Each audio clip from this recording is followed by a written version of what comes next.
కానీ ఆ 5 ఏళ్ళు మీరు రిజల్ట్ మిస్ అయిపోవడానికి హ్మ్. మీదైన రీజన్ చెప్పాలంటే ఏం చెప్తారు సార్? అంటే బేసిక్ ఇప్పటికి complete journey 5 years Nagendra sir ఇది. హ్మ్. ఫస్ట్ 2 హిట్స్ పడిపోయాయి. ఏదది? మధ్యలో మనకు 'సమ్మతమే వినరో భాగ్యం విష్ణు' కదా మంచి హిట్టే. అంటే మరి బ్లాక్ బస్టర్ మన 'ఎస్ఆర్ కళ్యాణమండపం'కి వచ్చిన సౌండ్ రాకపోయినప్పటికీ మనకు 'సమ్మతమే' కమర్షియల్లీ హిట్. 'వినరో భాగ్యం విష్ణు' కదా అదే మన లెనిన్ డైరెక్టర్ ఉన్నాడు కదా నందు అన్న. అవును. అది మంచి హిట్.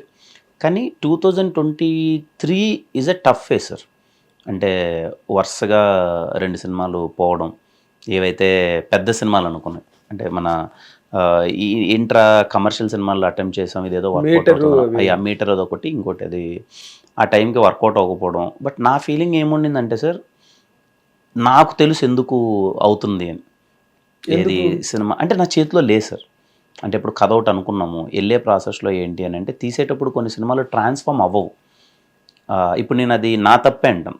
నేను అదేంటి అప్పుడు చూస్ చేసుకునేటప్పుడు 1కి 2 సార్లు కంప్లీట్‌గా చెక్ చేసుకొని ఎలా చేయాలి ఏంటి అనేది కంప్లీట్‌గా డిస్కస్ చేసుకొని చేసిండాలి. అది నా తప్పే. ఇంకోటేంటంటే నాకు ఈ లాక్‌డౌన్‌లో కమిట్ అయిన సినిమాలు అన్నీ ఒకేసారి నేను 5 సినిమాలు కమిట్ అయిపోవడం. దానివల్ల నా వల్ల కూడా మేకర్స్‌కి ఇబ్బందే. ప్రొడక్షన్ ఆఫీసర్స్‌కి నా సినిమా ముందు సినిమా రిలీజ్ అవుతూ ఉంటది.